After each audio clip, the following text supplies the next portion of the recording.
tonga nofo ai. Na iai api he whare, ai kuongo mātua na e tuku ia i he. Whare e ku te hina o oku na e tuku ia i he whare. Pea koe lai si mae, whare kau mau tolu na mau ngāwe aki.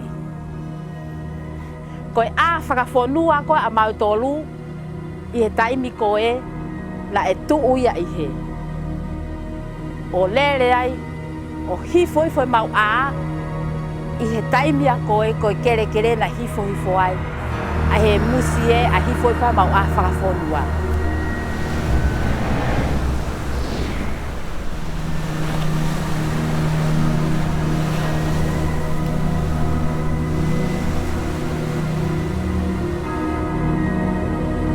Across the Pacific, there's a real threat from climate change-induced sea level rise. On Lifuka Island, this is compounded by geologically induced subsidence. Understanding how it can impact the lives of people is vital to better prepare for it.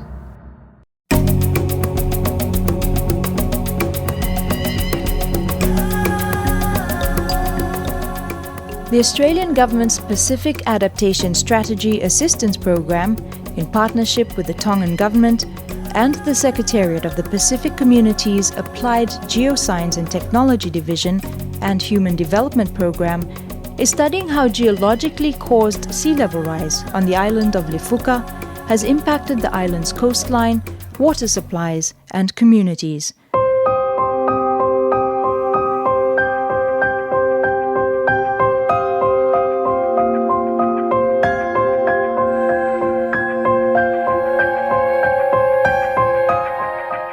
It's hoped this study will both help Lifuka's people and inform future adaptation strategies for small islands in the Pacific and around the world. As you probably aware, climate change has affected the whole world, especially the change in sea level. And there's no other place to demonstrate this impact on small islands than here we are in Lifuka. Right in front of the Governor's house, you can see that the sea has overran the protection right at the front. All the trees and coconuts are being removed. Back in 2006, there was an earthquake, which we have collected some data that indicates that the western portion of the coastline of Lifuka has subsided by around about 23 centimeters. However, in that period, and just listening to people, this island has been undergoing severe erosion for a long time. The rising sea levels have caused many people living along the coast to abandon their houses. The Tongan government has helped out by providing land further inland. Tamina e ke langa vale na ke mama ape ai tahi na tu o tahi ke laine ko ba tamina ho ko e tamina na ho ko tsunami na ha ke me be tsunami o ha ke me ka ha ke be u la matapa o fonukere ai loto fale mana e inise taha mahalo e kere ospeko ia pe hoko mai ai foi matangi o kamatai ne wesia lahi ko ai fale mo e kamatai pe ne hawa tahi ko ke te foki usai ne ofa ko ia ai fetongi kere o inga ku seifia ngeke mo i gone ku kaure ka mo mautolo o nga ko no mo ni na mo hiki ko ki olunga ta e ori foku wanga he no matata hi ka ko no mo ni onaia to ki ope no foki he o ma no fala tava. To better understand the geological processes behind Lifuka's sea level rise and continued coastal erosion, detailed surveys of the coastline and wave action were carried out over a year and a half. Working with local surveyors, the team put in place markers so that changes to the coast can be observed for years to come. What we are trying to do is to understand the wave dynamics in relation to the geomorphology of the island. So basically what we did, our first trip over here during September last year, is we installed benchmarks across Lifuka. That's throughout the 6 communities over here. So we are going to keep it as our repeated survey. So every 3 or 4 months we'll do a beach transect from the benchmark to the base of the beach, just to see how the size of the beach is changing and whether it's eroding or accreting. So that's the very first one. Secondly, we are setting up Arctic trimble systems. You can see one in the background. So these ones we are using to collect GPS points, really accurate GPS points, to rectify satellite images and also to map out the base of the beach, which we are going to overlay using GIS, and then also compare with previous images from 1960s to 1980s and 1990s and the recent one, and see the changes in the beach. The most important field activity for this project will be deployment of oceanographic instruments such as IWAC, Aquador Profiler, and tide and wave recorders. So these equipment will be deployed in the inner reef platform and also on the outer edge. So basically what it's going to do is to record all the properties of waves.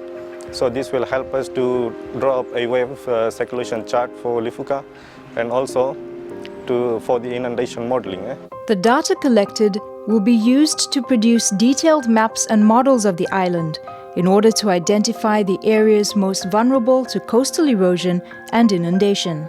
Another important part of the project is to understand what the impact of saltwater intrusion is on Lifuka's water supply and also the overall quality of that supply. A survey team went house to house, talking to people about where they get their drinking water, measuring rainwater tanks, and testing wells for saltwater intrusion and other types of contamination.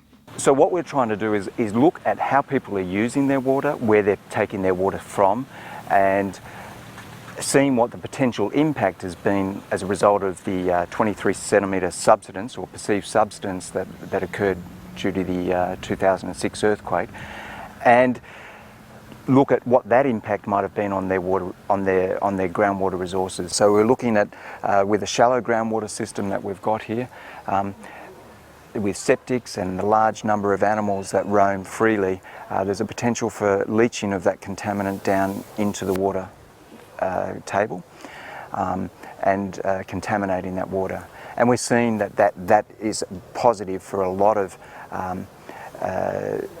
E. coli or potential or fecal contamination. So the water supply is currently contaminated and we're looking at ways we can improve it.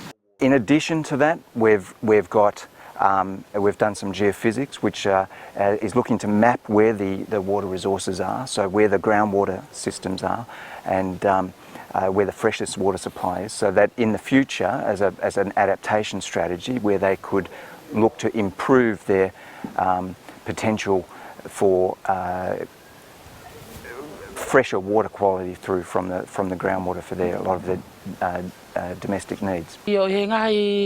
Family lahi ku mawa ki ai ko mea ko na om hengai family ko papare ma ko hengai tara hengai sima talu me heto ko mo fui ke ko he wa fe ma fitu I hapa ini hanga mo fui ke o lulu e sima pa ko hinga anga ya pa ko hengai sima pe li ke va ya ara va ye ki tu pe time lahi o kuia e tokoni fa hawe time ni ko ke mau ma o ngai tokoni ko ya. So what we're going to do with all this information is it's all going to be collected and assembled and presented back to the community as a series of options. Here is the current water situation. This is what some potential options and where we see some of the problems are from the results and the findings that we have. The intent is that we allow that information back to the householders so that they can do their own improvements, as well as decide as a community how they would like to progress forward with improving their water supply situations. Community engagement is a vital component for the success of the project. Local knowledge on changes in the environment and traditional knowledge on how to deal with these changes are key components to any adaptation strategy. It is vital to involve the community in the very first phase of a development program. So to involve them is to engage them in the beginning, in the planning process, identifying the issues. Sometimes we don't recognize local knowledge, traditional knowledge that exists in the community, and that's have helped them to survive in the last couple of years. So empowering them to participate in the beginning will help them to participate and engage in all the process of any development program, especially when you build, if we're building the seawall. We need to share the resources with the community. This is one way of encouraging the active participation right from the beginning of the process. Ako po tayo mungkin ke whakalela project pehin pia o mai kakai ke nau kau hono tā no ai.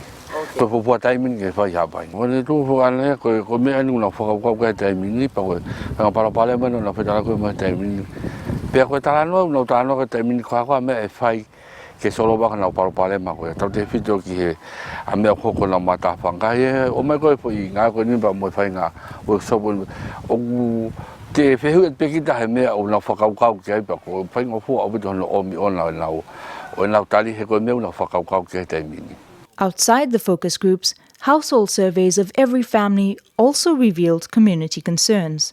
In fact, ko tui au ia o na whiwhia lahi I sa wea koe ni. Ko hinga koe ni o whaauri liki. O ku whaalahi whaki ngai sa wea ni whaahako ki mua o whakakulupu. Pa koe ki asi kotoa re o me whakaukau e toko taha kotoa e household me mea ki mua he ngai whakatahanga koe ni. Kono oi whakatahau taha pe he ni o ku nau tau ata ina ki o maianga e nau whakaukau. Ki parapare mo whetau langmu nau tolu whakatahau taha. Pea koe uhinga koe kai koe ki fuu. Ke toi hata hatu rea whakafofonga I ki nau tolu nau whakaonga tonu pe. Hanga pea tānoa whakatoko ua pe ke mea. Pa ko tēna nau whiawhia lahi. Pea he nā tūla pe he ni una wongoi I he ku impression nia. O ku nā wongoi o ku hangen ha sawea o whamāto ato. Plahi me whake ngahi sawea o whahe ngahi kulupu ke ki mua pea ngahi I ngai whaunga ke heke. Tai me nihi ko atu pe ngahi questionnaire ke taktahatari pe ma tak whafoke. Ko eni o whae whepo tā noa aki ki mua ke pea toki whakafone ngahi mea kau whiema koe ai ngahi whakamatala kau whiema koe pepa sawea ke o mai ai au whakate whito mea o mai koho nau roto o whatatau ke pepa koe o atu pa koto iau nai whiwhia lahi au pita e tako lahi ko pehe kotoa ki nau tolu koe nina mena na whiwhia lahi au pita nau tolu I whaunga sawea koe nina e whakako pea kou tui koho nau loto ko doani na mai whakatatau hianga e kuongoi na o Kaya ngata pe whakanga tonu ke pepa sawea. Kada nau toi lawe holo pe ke ngai mea koe ke whakanga tonu mo pepa ka lava pe o tānaki, te lava pe o samari pe whahu ke I sawea. Lahe apita ngai issue na o hake he sawea koe ni. Ka koe mea na o kou pehe na e mei tofuhia ka kai koe ni. Koe na ilo I whakapapau o auhia whanua. O kanga e tahi pia moe matangi o taimo o mai tahi kawai pe mo hui ke no mai ko pia kula ko ni taimo ko hake pia o ki o ta ko ne we sia la o pito e nau e anga e nau no fa family we sia mau anga vai o we sia moe na mau anga mo I me tahi ko nga ko alo taimi ni ke loloto pe e to lahi o ko loloto anga tahi pa ke nga tahi ko na security ko nau toanga ke malo na mo ui alpeta I mia mo e ofianga e tahi ki o nau no whaanga.